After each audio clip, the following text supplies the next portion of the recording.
This week's episode of the Run, Eat, Drink podcast is brought to you by listeners like you. Head on over to patreon.com/runeatdrinkpodcast and subscribe today. Fans, founders, and insiders like you help us keep the Run, Eat, Drink podcast going, and we thank you for your support. Hi, I'm Chris Twiggs, Chief Training Officer for Galloway Training, and you're listening to the Run, Eat, Drink podcast.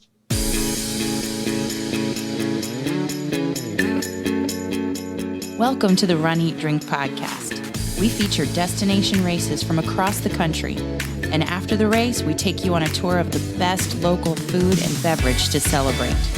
So whether you are an elite runner or a back of the packer like us, you'll know the best places to accomplish, explore, and indulge on your next runcation. Hey, welcome to the Run, Eat, Drink podcast, episode 190. I'm your host, Amy. And I'm your co-host, Dana. We are closing in on 200. We're within 200. We can see it in the distance. We're almost there. Like they say on the race course. No, we're not almost there until we get to like 199, which is like, weeks from now, months from now. It is quite literally. Yeah. Weeks and technically months from now. Yes. Well, hey, everybody. You know what? I was laughing as you were playing the intro because Chris Twiggs' fabulous interview that we've had this past year on the show, Chief Training Officer for Galloway Training Programs. We saw him at the Run Disney Expo for the Wine and Dine Half Marathon weekend. We sure did. The race expo, and he approached you about your shoes. My amazing footwear. Your incredible footwear. I was wearing Merrill's version of Crocs. I didn't have my UFOs packed for, pre-race recovery, post-race recovery. So I decided to wear those, and he was commenting about the potential for a very interesting sunburn pattern. These are enclosed, and they have perforations throughout to make them look like a waffle pattern. Yeah. It would be a waffle pattern. Yeah, kind of. And they're designed to let water flow. They're called Hydromox. Oh. Yeah, not a sponsor, just comfy shoe. Comfy shoes. Not much to look at, but comfy. This particular shoe. They're not built for fashion. They're built for comfort. Yes. Yeah? Yes. I would say that is an accurate statement. Okay. But then again, there are people who love Crocs. So this is very similar to a Croc. A fashion statement of some kind. Yes. But we got to see him at the expo a little bit. While I was blubbering over saying hi to Jeff in person. Well, it was great seeing Jeff there too. He was as hale and hearty as ever. You know me, I cry at the drop of a hat. Well, it's a wonderful thing to get an opportunity to have heroes and people important in your life, and to have the opportunity to tell them how much they mean to you. Indeed. And in a case like this, where, Jeff has had, recent medical issues, you are thankful for that opportunity to be able to make sure that you do get the chance to say those things. So I understand that completely. It's important. So that was a highlight of the weekend. It really was. For sure. And if you haven't figured it out, we are, of course, talking about the second part of our two-part coverage of the Walt Disney Wine and Dine Half Marathon weekend. Walt Disney World, Run Disney, Orlando, Florida. It was so great to be back. Hey, we're going to get into some great stuff on the show. We are. Recapping the 10K. Yes, because we did the 5K last week. And there's yet even more really great food from the Epcot International Food and Wine Festival. Legit festival. Yeah, if we wanted, we would not be able to fit all of the food from the Food and Wine Festival in a single episode. And we didn't even try all of the food this time. Weren't there a couple of booths that we did not get to that had vegan options. Well, I meant just all the food, period. Right, In the because past, we have tasted our way around the world. It was painful to pass Canada. To go past Canada, which of course is famous for their beer cheese soup and their steak tips with mushrooms. And Ireland also with the seafood pie. The fisherman's pie. Fisherman's pie, the seafood it's like a shepherd's pie, but with seafood and topped with like a potato for the crust on top. Or to walk past, was it Australia, New Zealand that has the lamb chop? Although it didn't have the crispy potato crisps on the top this year. Sacrilege. However, we did find some amazing food that we are going to be talking about in this week's episode. This is just the teaser, and I'm dreaming of all the food. I know, we are so close. And we are going to be back to doing omnivorous food reviews. Indeed. Very soon. As we are recording this episode, we are now in single digits, remaining in my 75 hard challenge. So excited. So that meant no alcohol. Clearly. And I think we've teased this on a couple of live chats we've had, but we discovered at the expo Athletic Brewing. We did, and we had a chance to chat them up a little bit at their booth, which was great. I don't think they've ever been to, or they're a recent addition. Race Expo. They may have been there at Princess since we weren't at Princess. I don't know. Anybody who went to Princess and remembers from their expo, let us know. I don't know, but it was, they were so nice to us. They were, and they gave us plenty to sample and try. In fact, we did have some of this on last week's live stream.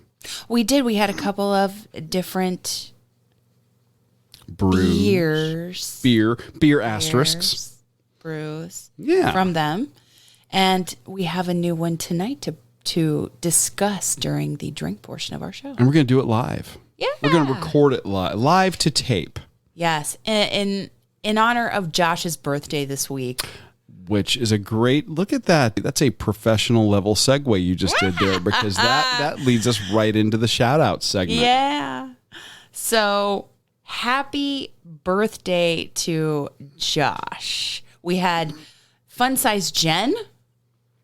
And she celebrated a birthday early in November. And now it's Josh's turn. Everyone who becomes a patron of the show gets a birthday shout out on social media.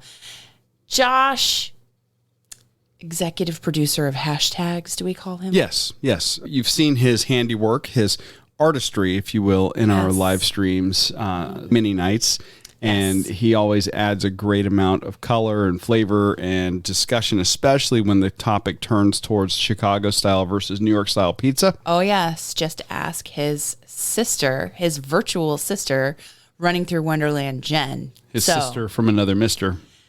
Josh, happy birthday. Happy birthday, man. Hope that your day is full of hugs, happiness, and hashtags. Absolutely. Yeah. But we have other shout outs as well. Well, yes. I want to say one that is not written. Ryan runs Disney. Congratulations on running the New York Marathon. I think we shouted him out a few weeks ago. We might have on a live stream. Yeah. But I just want to say congratulations. And also, thank you so much for having us on the Crescent Lake Club live stream on YouTube. It was so much fun. Yeah. To recap our experience at the whole entire first Run Disney weekend back. Yeah, not only did I have a blast on the chat, I also learned some things on the chat, which was really nice. Things that I actually touched on in the previous episode. And when we get around to that in the run segment, I'll talk about those. Yeah. And then things that are going to apply to what we're talking about tonight for the run segment. Well, everybody who was a part of that chat, we can't thank all of you enough. The Slackers, Long Runs and Liquor, Ryan Runs Disney. You all are beautiful people. And we can't wait to get back to a race weekend in Orlando and really meet you in person. Or you say IRL, in real life? IRL. Is that what the cool kids say? IRL. And maybe it like shoeless for a steak, because that came up in conversation. A lot. Yes. Yeah. The Crescent Lake Club has a YouTube channel. Also, Ryan Runs Disney has a YouTube channel. I have a sneaking suspicion you could find it both places. And I also have a sneaking suspicion that we'll have a link to that in the show notes for people. We might. So we might check them out. Yeah. It's well worth the watch. Or, listen. Or listen. Whatever. Yeah. But I think, she, Long Runs and Liquor, she had props. So, yes. And fun, and everybody had like fun backdrops. So I just think it's, if you can watch it. And this may have been the first live stream that we participated in where somebody was coming to us live from their bathtub. Just saying, it's worth checking out for that, if nothing else. So cool. So cool. So that's all I'm going to say. So much for that opportunity and hanging out with a bunch of cool people. And a special good luck wish to the queen of positivity, if you will. The one who smashed the rock and roll half in Savannah for St. Jude. Joe, positively Polly won. She is running the Magnolia Half in Mississippi this weekend. Very nice. I'm curious about this race. It's like a pre-shout-out. I'm really curious about this race. I can't wait to see her pictures from this race. This would be a great one for Flat Amy and Flat Dana to make it make I really want somebody to have us on a race course on a little stick and like pictures, and I just think it would be so fun and cute. And so best of luck to everybody who is running a race in the coming weekend. Congratulations to anybody who celebrated anything last weekend. And by the way, if we missed you, or you think that you ought to be shouted out, you'd like to be shouted out, you know somebody who should be shouted out, please let us know. Send us an email to info@runeatdrink.net. That's info@runeatdrink.net, or give us a call at 941-677-2733. Leave us a voicemail and let's talk running. This week we are talking about the Wine and Dine Half Marathon 10K. The half marathon weekend, the 10K, because yes, this was the year of the 5Ks and 10Ks for Miss Amy. Well, it was going to talking about myself in the third person. Well, it was going to be the year of the 5K for you as you were coming back from your knee surgery. Yeah. And I know what you're doing. I've seen this. You've booked some 10Ks as we're heading towards Jeff Galloway's race weekend in Atlanta. Mm-hmm. So I see what you're doing. You're amping up the distance. Usually this particular weekend is a nice little tune-up race for heading into Jeff. So, yes, we did the 10K. I really wish we could have done the half, but I just, at the time of registration, didn't know where you'd be. I didn't want to chance it. I didn't want to, because, you have a great effort. Still getting picked up on the parade bus is tough. Absolutely. So. No, and you've been very smart about it. Yeah. So let's talk about the race itself. This was day 2 of a 3-day race weekend. We, of course, got up at Odark Ridiculous. Oh, yes. We were not affected by the time change. That happened to the half marathoners the next morning. That is true. So we avoided that. We were, however, affected by the weather. This was day 2 of big cold front coming through. Oh. The same cold front that affected our friends up in Savannah. Mm-hmm. And this was the trailing edge of the front. So it was less rainy, but still rainy. And more, I think the wind was more of a factor this time. Much windier, and On this day in this particular. is where the temperature really dropped. This is when it got down into the very low 50s. And again, I know people who are from the north are laughing at us, but again, Florida, Yes. this is Florida winter. It's all relative. Mm-hmm. You know, a lot of you folks make fun of us in the wintertime. You know, when you come down here in the summer, we're laughing at you guys, you know. It's like our friend JD. He will sometimes come into our live chats. He sometimes makes fun of me because I talk about hills Oh, yeah. in Florida. And I feel like he's virtually patting me on the head going, "Oh, that's so cute. That little hill, it's so cute." It is kind of. But yeah. And we know it and we recognize it. We totally get it. Yeah. Just bear with us because, you know, the struggle was real for us. It was unexpected weather. And anybody else you talked to that ran it that morning, by the way, it was unpleasant, to say the least. And I think it affected a little bit of the race experience. It did. So let's talk about the course a little bit. The course itself, we were up at 3 a.m. We got out of the hotel by 4 a.m., introduced ourselves once again to our friends who were the overnight janitorial staff, and got one of the disposable rain ponchos from the janitorial Which we cart. should offer on the website at a bargain price. Bargain prices, you know, made by the fine folks at Hefty. Yeah, we If you want one of those, if you all really want that offering on our swag website, you guys let us know. Oh, yeah. Ladies and gentlemen, let us know. disposable rain ponchos sold by the roll. So we ended up driving over, and for this particular race, unlike the 5K where we drove to where we started. Oh, yes. The 5K was just contained in one park. Yes. The 10K's ramping it up a little. And we got to Epcot. Then we boarded buses. We donned our masks and boarded buses to head to the start of the 10K. Yeah. And in typical Run Disney fashion, if you're driving, honestly, I talked about this on the Crescent Lake Club live stream, I like driving to some of the races. I think that they've got the parking down to a science. It's very quick. When you're walking in, you go through the security checkpoint. They only go through your bags if you have a backpack or a bag or anything, just like if you're going into the park.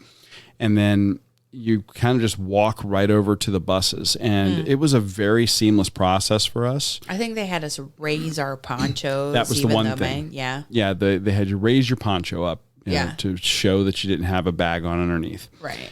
We walked over to the bus. The only time we had to wear a mask was when we were on the bus, although that morning a lot of people were wearing them in spite of not having to outdoors because it was chilly. For warmth. Yeah. Yes. For warmth. So we hop on the bus. Bus driver seemed to know the route they were going. So Excellent. Yes. we had no issues there at all. Well done. No delays. And I just remember back before the pandemic, the delays, and I think that happened during marathon weekend. Yes. And I don't know why that happened, but the bus drivers were super confident and very reassuring and just like, we're going to get you there. We're going. You're going to make it. Yeah, if you've ever been on a Disney race morning bus and the bus driver gets lost, that's a very stressful thing because the race is going to go off whether you're actually it has. When? We spent an extra amount of time on a bus a few years ago, and I'm like, I think he might have gotten lost. And I think he got lost? Yeah, because it was almost a 30-minute drive one morning. I don't remember that Yeah, at all. well, that's because it was 3 a.m. Oh, maybe I was taking a nap with my eyes open. Yeah, this time we elected specifically not to get there super early. As much as we enjoy the pre-race party, And Carissa, who crew. was back, and the crew was there. The weather was enough to make us go, we can forego some of that this we time. don't have to get there that early. No. So we get over to the race start. Pre-race party is happening. They've got photo opportunities. They've got music. They've got videos. They've got Carissa. They've got the crew. And then they've got not corrals, but starts. S1, S2, S3, S4. And That's as high as it went. That's as high as it went. And people were like, how's this different? How's this different? It's S1, 2, 3, and 4 instead of A through J. And also the ninjas that separated the groups that went within the start. Now, what they do is you go into your start group, and it's just a corral is all it is. It's just fewer corrals. But what they do, it was still a holding pen, people. Yeah, and like you said, the ninjas. There are people in there that have their the little roll of tape, and Run Disney. Yes. As they start moving us towards the start, they cut across the crowd. Yeah. And all of a sudden, the crowd is now broken up into sections. Bam. We don't even know what happened. And they were separating each wave of each start group by about 2 minutes. Yeah. And I think Carissa was very good about saying that. Yes. Communicating that. Yeah. I think in years past, we'd be timing it. That's, you know what? That's true. Yeah. Yeah. Yeah. We'd be timing it like, oh, I feel like it's longer between waves back here in the back. In the cheap seats. Not cheap seats. The not cheap seats, yeah. Even the cheap seats at Disney, not cheap seats. You know, that went off really well. The whole thing, the countdown and the start. Yeah. I think that they had a smaller representation of fireworks at each start than what we've been accustomed to in the past. Yes. Still good. But I think they saved the big guns for the Half returning. marathon. The return. Well, I don't know because we weren't there. Right. But the returning fireworks shows at night. True. And that they saved those. But That's they what did. I was going to say. but they did have 4 or 5 Roman candles up on the top, and poof, those go off each time. Well, it still felt very good to be back. Oh yeah. At the start. And they're playing the music, and again, they're doing the whole thing. That was the only thing that I noticed that was a little bit different. And again, that may have been due to weather.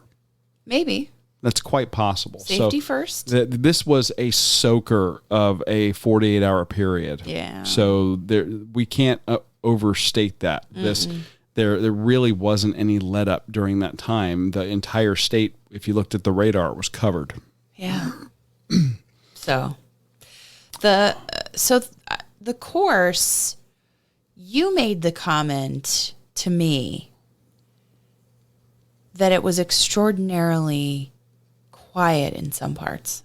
Yes. The course itself starts at Magic Kingdom and then heads out of the parking lot and onto the road. The main roads between the parks. So you end up spending some time on Osceola Parkway and World Drive, and that's a good portion of the race. Yeah. And there are normally, throughout the race course, you'll have the race broken up with character stops and photo ops. You'll have portable video screens playing vignettes from classic Disney and new Disney, Marvel, Star Wars stuff. You'll have DJs that are, on standing platforms or in tricked out vehicles, and they're playing music. And you'll have, in one particular part of the race course, which is when you first are exiting the park at Disney World, and you're heading by the Speedway gas station, and you're heading out onto the main road. There's this curve. Leaving Magic Kingdom. Magic Kingdom. Yeah. That's where they normally have the high school bands. Yeah, I miss them. And they were not there. So in their absence, there was a lot of pavement. There was nothing there. So it was an interesting thing. It's the first time, I was like, oh, wow. It was markedly quiet, like kind of weird. Yeah. I'm like, this is different. Yeah. Not what I'm accustomed to at a Disney race. So just that was something that struck me. But again, the conditions being what they are. Sure. And there's still some safety precautions being taken by the company. So we don't know which which was the main reason Probably for a that, combination of both. or if it was a combination of the two. I will say that the volunteers at the water stops and the employees, cast members at the parks and just outside the parks or all around, they made up for that. They did. I think there was extra enthusiasm there. And yes, of course, the cast members are being paid. We get that. But there's a difference between, someone who's, I'm here because I'm on the clock. And yeah, we get that. But you could just tell, like, they were excited to have people back in the park, have the special events happening. It seemed to come from a really genuine place. Absolutely. And the volunteers, I actually said to you at one point, I said, I think the volunteers are more happy to be back than we are. They're thrilled, and they were just so positive and so great.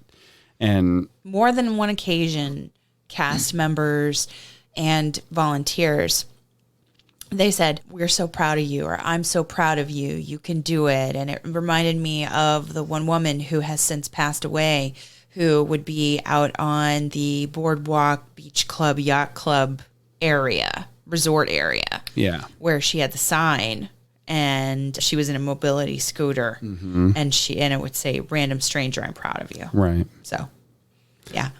100%. It was great and to hear that.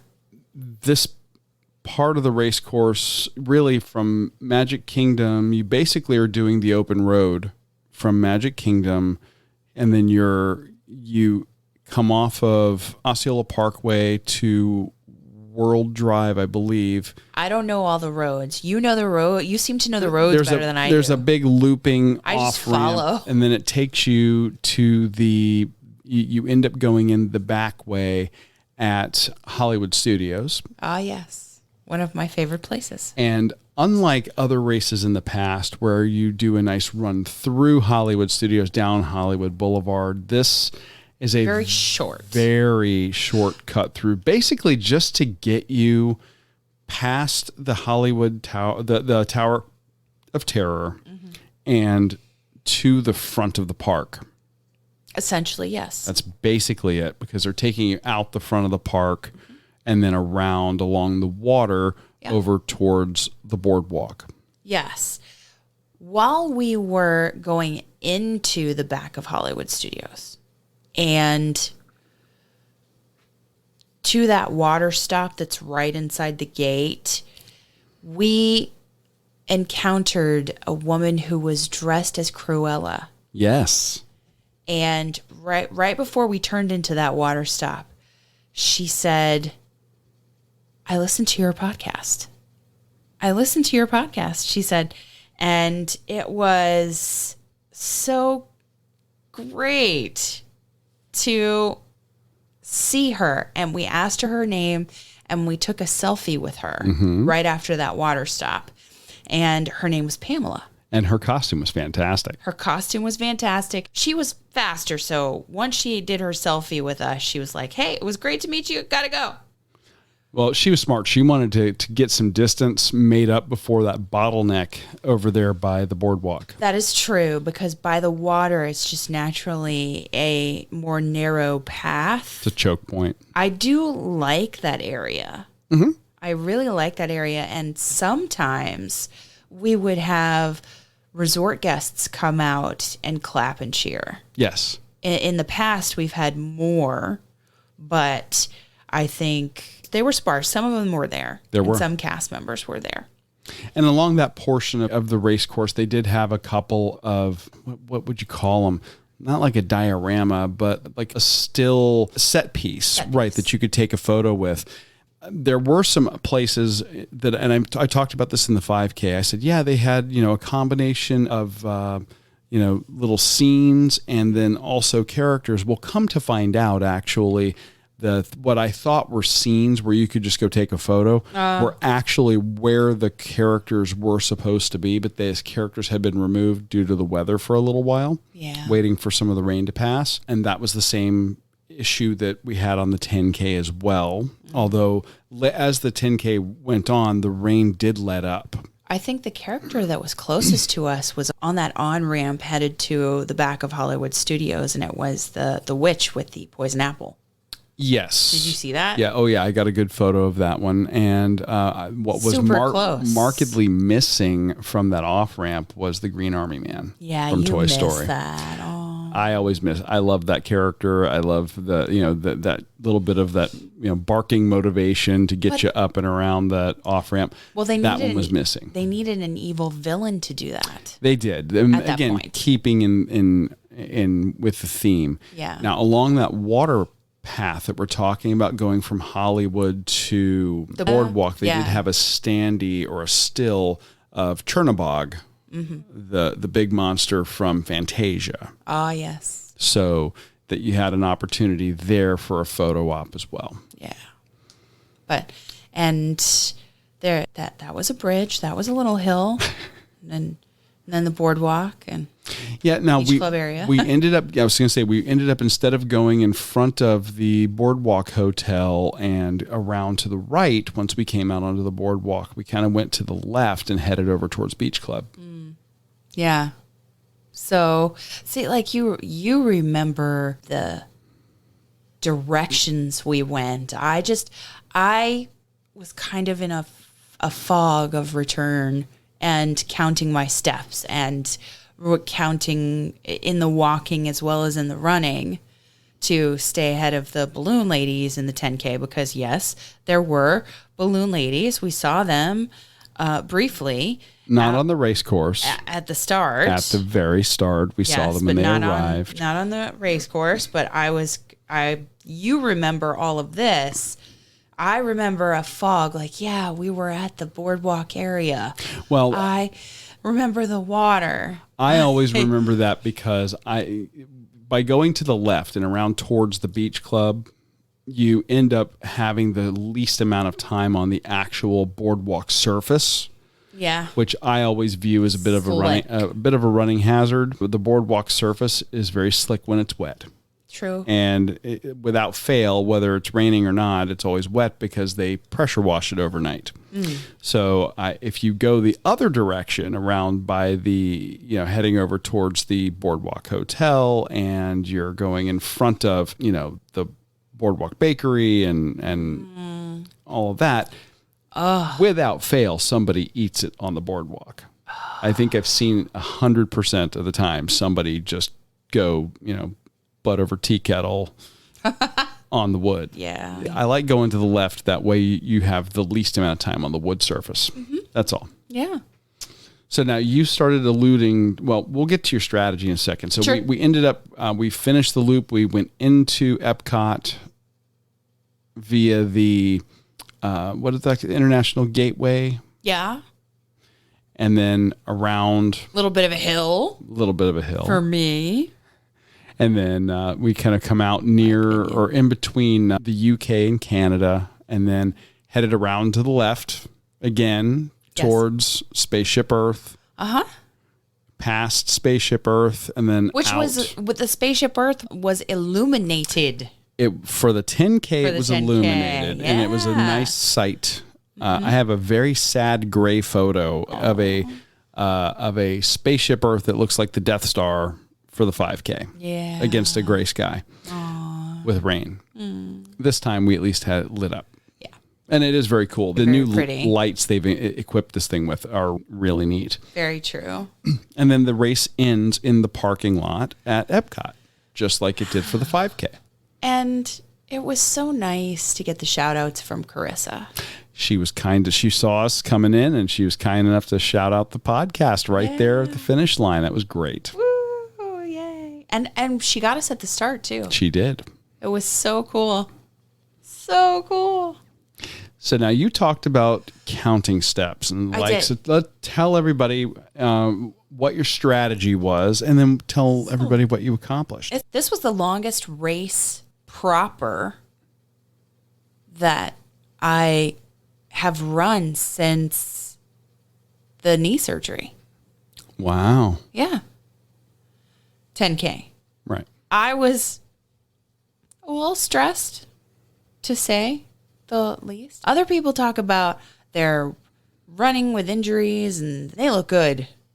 They look good. I was like, I don't want to see the balloon ladies. So I decided to stick with the tried and true interval that has worked for me in many years past, which was the 6 seconds of running and 24 seconds of walking and counting the steps the entire time. So 624 is a 1-to-4 ratio. And when you say counting steps, you're counting your footfalls. Yeah, on one side, on one foot. So we've talked about this in the past. Those of you who are not familiar with the Galloway method, being a run, walk, run interval, that's what we do for the duration of the race, at the beginning of the race. But he always says start out slow and then you can ramp up at the end because that's when you want to feel the strongest. And so I actually did walk the first mile. And that's not a bad strategy at all, especially in that first mile. It takes at least a mile for that group to kind of spread out some. I think it was a good strategy for that, but also to warm up the muscles that when you've been standing in close quarters in those start groups and waves. Yes. That you got to get moving a little bit again. 100%. So that's what I did. And that's why I have a fog about where we specifically were on the roads, what the name of the roads were. But I remember general areas where we were and moments where I felt good. And like at the top of the ramp where when we turned back and looked at the bottom of the ramp, there were still tons of people behind us because we have been, within moments of the balloon ladies, or they have passed us. And at that exact point. So there were some points where I specifically, yes, I know where we are. I know specifically, and this moment is good for me. You were in a really good space. I was keeping tabs on watching you and keeping an eye out for the balloon ladies. And like I said, like you just said, when you came off of that off ramp, they were nowhere to be seen. They were still way back on the straightaway.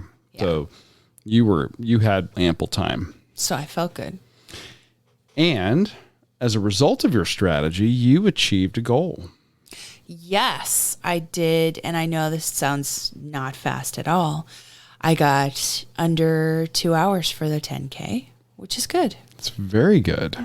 So awesome. Yeah. And you took care of me the entire way? It was easy. I took care of you in saying, you're doing fine. And then I'd take photos. Yes. So you're going to see photos, I think, throughout the week. We have some stuff that'll be up in our social media feed, just kind of showing you some scenery from the race course itself. Some of those character stops we talked about and all of that. But all in all, I think that the run itself was about, like I said before, about 90% back to normal. Yeah. It's the same snack box from the 5K and the 10K. And we're going to be, since speaking of the snack box, stay tuned after the end credits of the show. We're going to have a post-credits bonus for you. Yes. It's going to be us breaking down the snack box. The medals are fabulous. I haven't actually tried to be in the dark with this medal that was Nightmare Before Christmas themed. Mm-hmm. But I want to say that it might glow in the dark. I have to give it a shot. I don't know. Try it. I don't know. Wow. Okay. It looks like a cool metal that would. Yeah. Glow in the dark. So that's all I'm saying. It was good. It was huge. It was hefty. The race shirt was a lighter purple. That was, the shirt colors, we talked about the golds for the 5K. It was a lighter, like almost a lavender purple, as opposed to like a deep purple that you would normally think for. Indeed, yes. I was hoping for a darker purple. I just like dark colors, and I know a lot of people love the lighter colors, especially to run in the hotter weather. Yes. And I don't know. It was a pretty color. I was hoping for a darker color, but it was pretty all the same. It was a very pretty color, even on the men's shirts. I don't know that it's my kind of color. One in the same color. Yes, I don't know. You're going to wear that on a date night, aren't you? I don't know about that. So, yeah, the purple, it's like anything. The race shirt, for whatever race you sign up for, you either love it or you hate it. Yeah, it's what you're getting. Yeah, and I think that, and we've talked about it before with Run Disney over the years, they have changed their vendors. I really wish they would go back to Champion for their race shirt vendor or brand of choice, the brand that they currently are using. Just our opinion. I think the material is not as nice, personally, but I think these are at least truer on the fit. True. Because we have had it in the past where one vendor that they went with one year had some really not true to size shirts. Yeah. So I think that that's good. They're getting there. And the art was great. Mm-hmm. If you love Nightmare Before Christmas, you're going to love this. Shirt. Yeah. Lots of Oogie Boogie, lots of Jack Skellington. Mm-hmm. So, yeah, it's good. It's cool stuff. Yeah. So, we got done with the run. We actually took a nap after this run. It's glorious. Rainy weather, got back to the hotel. We took a nap, and then we decided to take in the Epcot International Food and Wine Festival for food and beverage. Well, because by then the weather cleared. Yes. So, the food. The food is where it's at. I mean, that is where it's at. Discuss. Because I think that my favorite is, like last week, arguably, we talked about one of your favorites. We did. I think, or actually both of them you were pretty keen on. And I loved them too, but I think maybe a favorite by surprise. A very favorite, an unexpected surprise at the Brew Wing experience. The Brew Wing. First of all, hats off to Disney for finally doing something with this building. This is the building that's on the water by the World Showcase, kind of in between World Showcase and Test Track that used to be called Odyssey. Yeah. And forever, it's just kind of this like rando forgotten about building that was kind of dated and nobody really knew what to do with it. Super cool inside now. Yeah. Super cool. They've got like counter service going on in there. And they've done it for a couple of different festivals, having a variety of beer there. Not that we partook in it. Not this time. Not this time, but I've noticed that has generally been the theme of that particular food showcase place. And then it's got some areas for seating, high top and low top tables. And then they've got this interesting theater in the round in there that's got video screens on the wall. And then it's got classy. This diorama in the middle of Epcot. Mm-hmm. And the diorama uses that same technology that they're using to project things onto buildings. Mm-hmm. And the diorama comes to life. It's awesome. It is really cool. Different colors, different animations. Absolutely worth checking out. Yeah. To see that. That brewing experience. So it wasn't necessarily because of the renovations in there and what they've done, but the food that we had, the vegan offering, was very unexpected and very delicious. And the place is called the Brew Wing, like brewing, but it's beer and chicken wings but at this place. But they had a vegan option. They did. And it ended up being quite the winner. So we're going to talk about that. And then we're going to move around the World Showcase to India. Yes. For a pretty unique offering from there. And we recorded our hot takes on these live. We did. From the 2021 Epcot Food and Wine Festival. Okay, Runcation Nation, we have found ourselves inside of a forgotten corner of Epcot. This is a place that has been, in my opinion, over the years neglected. and you don't see a lot of really the stars of the show housed here. And that's this place that used to be called the Odyssey. It's the I had forgotten that. Yeah, it's the indoor like pavilion that's over as you're heading to the as you're heading out onto the World Showcase from the main entrance, and you're going to take a left. It's right there on the water, kind of set back from the World Showcase walkway. And we've used it over the years. It's to get out of the rain, to hit a restroom. They've had beer flights here in years past. Yes. Either at the Flower and Garden or Food and Wine Festivals. Yes. And I like the fact that they seem to have done a little bit of renovation in here. Yeah, there's a whole celebrating Epcot experience in this kind of round theater in the middle now. Yeah, and didn't used to be here. And I actually really like these prints. These they've got these beautiful posters that are very stylized, but they also have food and beverage options here because they're calling it now. What's the name of it now for this? Brew Wing. Wing. This booth in quotation marks is the Brew Wing because you can get all sorts of chicken wings here. Aha! And, you can get barbecue or buffalo or a mango habanero and a teriyaki and a garlic and you can get and it's Brew Wing because you can get cider flights and beer flights, and they're we've been to A1 Bay Brewing in Tampa. They have offerings from local breweries. Yes. So, and cideries. But they also are housing a plant-based option here this year. Yes. And this is quite a controversial one. This scared us, I think. We were like, is it plant-based really? Because it doesn't look like it. Yeah, and this is a side, but this is their crispy Brussels sprouts with buffalo sauce. Yeah. And they top it with a plant-based blue cheese. Yeah.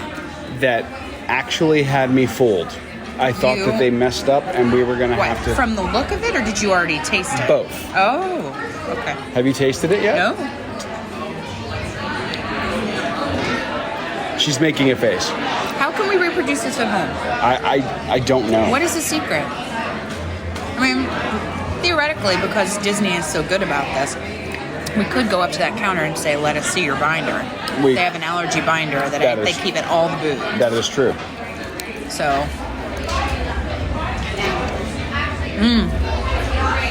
Tell me. Well, it's buffalo, but it's more tangy than it is spicy, I think. Maybe it builds over time as you eat it, because we just started to eat it. And this blue cheese, I don't even know how they do. It's a combination of a blue cheese sauce and crumbles. Yeah. And it is spot on. Spot on. How do you think they do this? I don't know. I'm sure it's a combination of like pea protein or coconut oil.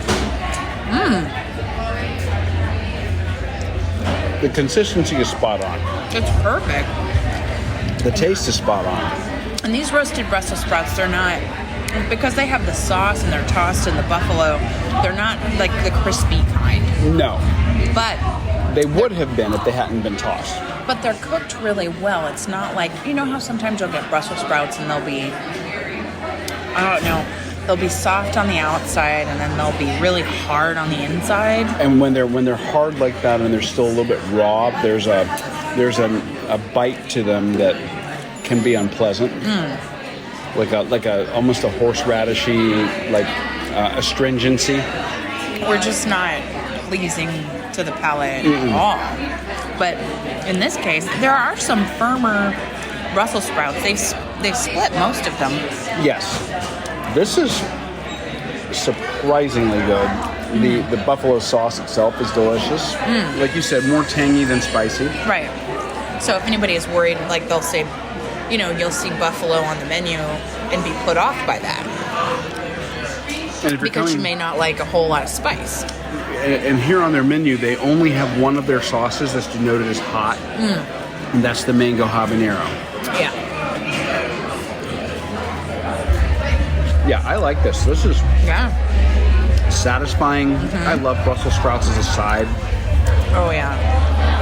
I think it's great that in the culinary discussion in America now, Brussels sprouts have made a comeback, because in the 70s and 80s, they were the green mushy things that, most of the Betty Crocker moms just really overcooked. And Betty Crocker moms? Absolutely. You know what I'm talking about. Betty Crocker moms. Okay. But, like, growing up, it's true, because growing up, we've had them just microwaved or boiled and just with butter, salt, and pepper. That's it. Pretty much. Kind of boring. And now you get them, like this, this, roasted, to where there would be some crunch on them, which gives you a little bit of char on the leaves. And then you top them with buffalo sauce for that tanginess. This is a great bite. It really is. Yeah, it's one of my favorites from the day. Absolutely. So the brewing experience, or the brewing experience. I am very glad to see that they are putting something over here that's this good. I hope the word gets out. Is it your favorite of the day? This is top 2. Yeah. And I'm not sure which one would be the number 1. Oh, we'll have to ponder that. But in the meantime, now about a hidden gem at the Epcot Food and Wine Festival 2021 here at the Brewing Experience. Okay, Runcation Nation, we have worked our way around the World Showcase and we have landed in India. Yes, it was a long voyage. No, I'm kidding. Full of treachery and adventure. And vegan options. And plant-based options. Plant-based options. That is the verbiage they use here at Disney for their plant-based offerings. And in India, they have one that actually tickled my fancy just reading about it. So I was excited to come over here and get it. We have the Madras Red Curry with roasted cauliflower, baby carrots, chickpeas, and Ben's original basmati rice. That would be Uncle Ben's original basmati rice. It's listed for those as of us. Ben's. It's listed as Ben's. It's Uncle Ben's rice. Okay. So, all right. Let's see here. What you get in this boat that they give you. It looks like it's 2 halves. Yeah, you get like half of it is the rice, the other half of it is this stew, basically. And the stew is like a tomato-based stew with, nice vegetables all throughout and plenty of chickpeas and the roasted cauliflower. You can smell the curry. It's coming right off of it. Yeah. Gives it that yellow hue. Mm-hmm. What do you think? Well, it's not as spicy as I was expecting. Flavorful, yes, but not a lot of heat. I just got a little bit of the cauliflower and the rice. The rice is just very basic and I think meant to soak up some of this sauce. Yeah. Some of the stew. The rice, they did season the rice, so it's got a little bit of salt in it. Very good. Ben knows how to cook rice. Uncle Ben. Uncle Ben. You said. He's my Uncle Ben. Yeah, this is delicious. They did a really nice job. Yeah. I mean, this is perfect for a light, plant-based option. It's not going to weigh you down. True. Chickpeas are nice and tender, perfectly cooked. I know I said this before about other things around the World Showcase, but they're like a little bit al dente, like not mushy. Right. But the carrots are soft. Yeah, this is delicious. I would get this again without any hesitation. The curry is not so exotic that it's unapproachable to somebody who's maybe never had Indian food. And the spice level is not super high. The pho we had around the World Showcase. That lit me up. So they have a range of things in terms of spice levels. Which is smart. All around the world here at the Epcot Food and Wine Festival 2021. Yes. So you can choose, but hey, we're letting you know this is like a warming spice. That one has a bite. Yes. The pho. That's a good way to distinguish them. I also like the fact in this that the diced carrots that are in this stew have a little bit of bite left to them. They haven't been cooked to the point of being mushy. But they're softer than the chickpeas. Yes. So it's layers of texture as well. This is really nice. Yeah. Good job, India. Nice pick. So, As a plant-based offering On in your- India. Yeah. yeah, if you're one of those people that is a counterclockwise walker, this puts you over near China and would be one of the last on your, like the last quadrant of the loop. So, you know, check this place out. The India stand at Epcot Food and Wine. 2021. Okay, I'm going to admit it. You found that dish at Brewing. Uh-huh. It's killer. I don't know how they did it. I had to double check in the guide repeatedly. That it was, in fact. Look at the menu with the little leaf on it and just reassure myself we're fine. It's awesome. Yeah. I am a huge fan of like roasted Brussels sprouts. Oh, yeah. You know, they've had kind of a resurgence in recent years. It's no longer the mushy little green balls that, you know, my mom used to make, even though I grew up loving them. When they come out of the microwave, they're just wrong. It's just not good. But you get them, you know, roasted or griddled, and you get some char on them. And then with that buffalo sauce. And that, however they concocted that blue cheese in quotations. Right. Amazing. It really was. I don't know good. what their secret was, but I would get it again and again. And this is good enough. Again, if you're not eating plant-based, but you're just looking for, maybe you want a side for your wings there. I am very curious about the wings, actually. I saw some wings coming out, and they have several flavors. Oh, yeah, a bunch. And I'm like, okay, is this going to be kind of this area of Epcot's kind of version of Refreshment Port? I don't know. We will have to check it out in between festivals or from festival to festival and see what is going on there. Absolutely. You know?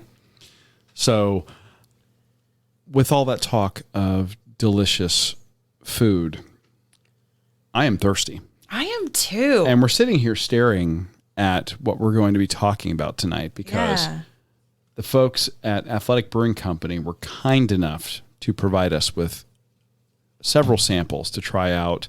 And we tasted them before on our first day there at our hotel, and we made our decision at that point. Yes, this is good enough to make the show. Yes, we picked them up at the Run Disney Expo, actually, from the Athletic Brewing booth. I hope that they're a repeat. I mean, exhibitor. They were fantastic. Okay, so it's athleticbrewing.com, and we'll link to it in the show notes, of course. But I'm telling you, like, you can order this and have it shipped to you because it is non-alcoholic brews. Yes. Non-alcoholic brews. And apparently if you refer someone, you get a 6-pack. Wow. That is great. Okay. Free shipping on 2 6-packs or more. Same-day deliveries available in some states, not ours, sad to say. And I know it sounds like they're a sponsor. They are absolutely not a sponsor. I know. I do. But just saying, they got room. We got room. We'd make room. So yes, we would. That's why we're talking it up. That's why we're offering it to you. But I think this particular beer, in quotations, non-alcoholic brew, is great for us to feature on the show because one of our patrons, Kristen, who we met up with at Disney Springs and got photos when Disney was first opening up again, and just she and her, so great to meet her and her husband, just so great. she needs, a lot of the time she'll do cider. As I recall, she needs something that is gluten-free. And we told her that we were on the lookout for options. And ta-da! Tonight's beer, non-athletic brew, or not non-alcoholic brew from Athletic Brewing, is crafted, according to their website, to remove gluten. Yes, this beer that we are featuring tonight is called Upside Dawn Golden Ale. I see what they did there. What did they do? Instead of upside down. Oh, see? Now, there it is. And you have a description I to do. share with everyone. I do. We link to their website. Classic craft golden ale style. Refreshing, clean, balanced, light-bodied aromas. Subtle with floral and earthy notes. Brewed with premium Vienna malt. Along with a combo of English and traditional American hops. And then again, crafted to remove gluten. So this product is fermented from grains containing gluten. The gluten content of this product cannot be verified. It may contain gluten, but it's crafted to remove gluten. Yeah, that they have their little disclaimer there, but this is one that they specifically talk about for people who are gluten sensitive. Yeah. They have the little asterisk, and so I felt like Yes. I should. Okay. And if you're looking at their website or if you see their cans, this is the one in the yellow can that has what looks like mountains and the sun rising over the mountains. Yeah. So we thought we would actually share our hot takes live right here. Okay. So as I'm holding this can right here, let's give this a listen. Oh, there we go. Cracking that open. And we're pouring these into glass pints right now. And immediately what I'm taken by is the fact that this pours and looks just like a real beer. And this has what I would call moderate to high carbonation. Yeah. What it looks like, yeah. Slightly hazy, light yellow color. Light yellow, yeah. It's not like golden, like you would. Like a deep golden. Like a deep golden yellow. The aroma immediately on the nose. What are you getting? Bready. Yeah, a little bit of breadiness and maybe a little bit of citrus pith. Yeah. Like grapefruit pith. Yeah. Nice foam on top. Very light-bodied beer. This is, and it has a very Super light. This has a very like bready finish to it. Bready and slight bitterness. Yeah, and you can tell that you're using real hops. This wouldn't fool anybody who's really into craft beer. And this isn't, I don't think that's the purpose. They're not trying to trick you. No. They're trying to give you the flavor notes, the textures, the aromas that you enjoy about beer without the alcohol. And I think that having some good options other than some of the classic non-alcoholic beers that are not known for great flavor Right. is really nice. And the fact that this It's a brew unique option. is going after the craft beer market, and this comes in at 50 calories a can. Well, apparently it's award-winning. It says International Beer Challenge Gold Winner 2021. Okay. They also won an award for USA Best Gluten Reduced Beer. Yeah. So I'm hoping that it's a nice option for Kristen to consider. Or anybody else out there who might be gluten sensitive. Yeah. But So what else? More notes on this. Let's see. This is... So listen, I think this has that slight bitter finish, but the other brews that we have tried from them were hoppier. Yes. Very much so. Yeah. They were more in your face with the hops. We had a hazy IPA and a standard IPA. And they have others too that we actually missed seasonally. We missed their seasonal Oktoberfest that they do. And later in the year, they're going to come back around to doing their porter, which I'm very curious about. Yeah. I actually like what I'm seeing from this company and enjoying what we've tasted enough that, to be able to have this as an option where maybe you don't want to have an alcoholic beverage, but have this in your repertoire and have some of these on hand at home for maybe a house guest that, it gives you some variety. And they have a Helles, they have Hometown Harvest, which is also an IPA that we didn't see there. So there's some more variety on their website. That Stump Jump Autumn Brown, and they had an Oktoberfest that we just missed.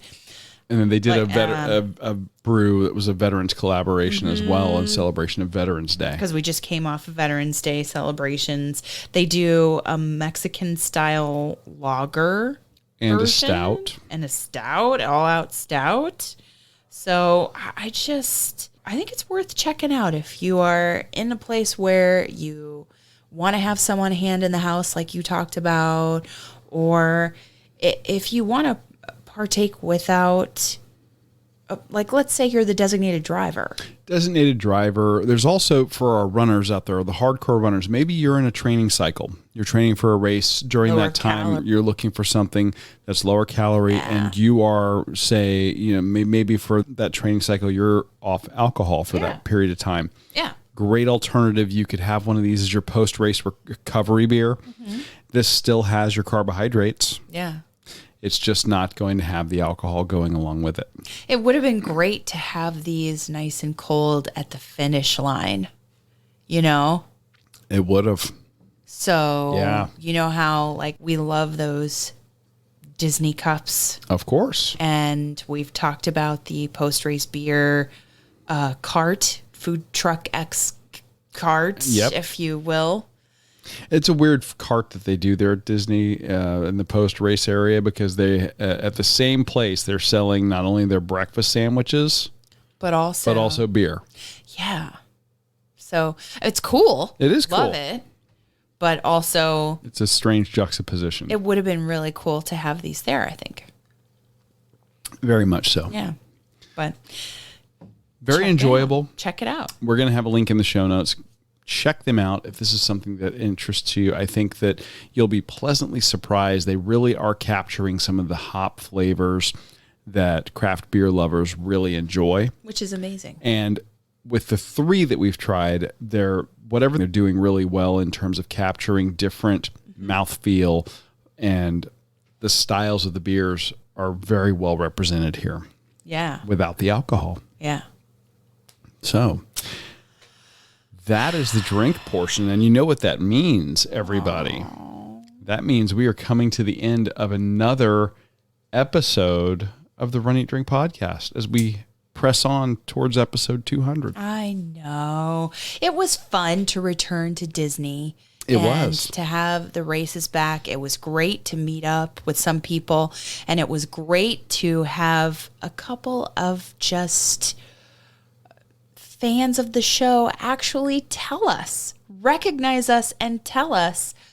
That is so humbling and so worth the whole thing. I just love that. Absolutely. Holly and Pamela, thank you so much for doing that.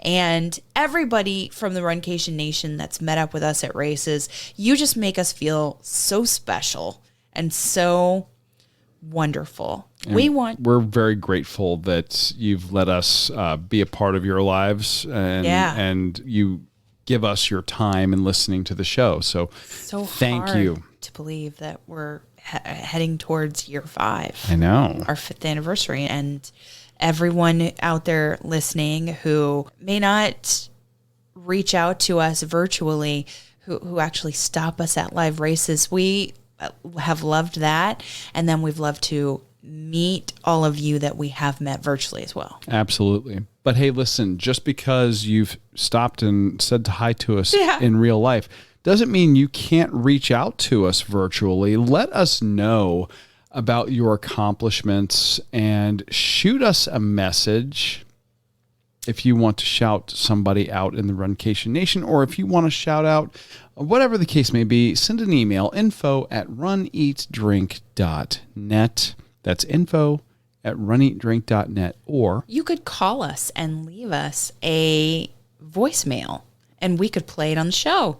Call us at 941-677-2733. That's 941-677-2733. thank you guys so much for listening this week. For joining us on your long run, your commute to work. Hey, shout out to Susie Runs at 50 on Instagram. I think I have the handle right. She had a screenshot of listening to us on her commute, and that was awesome. Love it. Thank you for joining us wherever you are, in the car, on the long run, cleaning the house, whatever it is. I'm your host, Amy. And I am your co-host, Dana. Stay safe and well, and we will accomplish, explore, and indulge with you really soon. Thanks for listening to this week's episode of the Run, Eat, Drink podcast. We're having another great year thanks to your support. Don't forget to follow us on Facebook and Instagram. We're at Run, Eat, Drink Podcast. And on Twitter, we're Run, Eat, Drink Pod. You can also give us a call at 941-677-2733 or send us an email at info@runeatdrink.net. Visit our website at runeatdrink.net and click on the subscribe link so you don't miss a minute. Find out how you can support the show at patreon.com/runeatdrinkpodcast. Accomplish, explore, and indulge right along with us. We'll talk to you next time. Okay, Runcation Nation, we are here at the post party, after party for the Disney Wine and Dine 5K, and we are tearing into, absolutely, join us.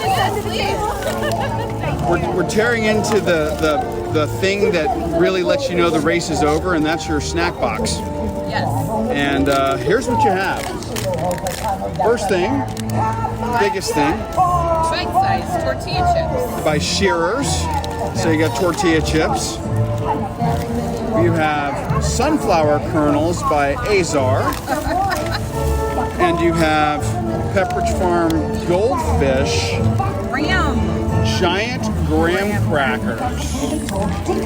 And last but not least, the cheese. Cheese that goes with the tortilla chips. Yeah, the cheese, the processed cheese spread. And oh no, Oh no, wait, there's more. it's a wet nap. You have a wet nap. Wet nap.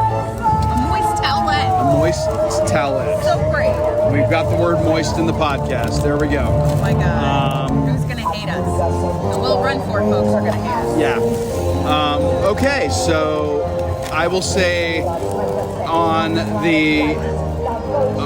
the scale of like 1 to 5, 5 being the best, I'm going to put this post-race box at about a 3.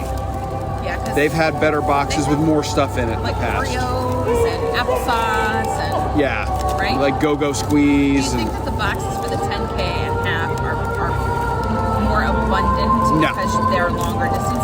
No, they bought 50,000 of these just like they are, I'll bet you. Well, that's sad. So, yeah, that's my guess. So anyway, guys, that's what we got. Now you know. Yeah.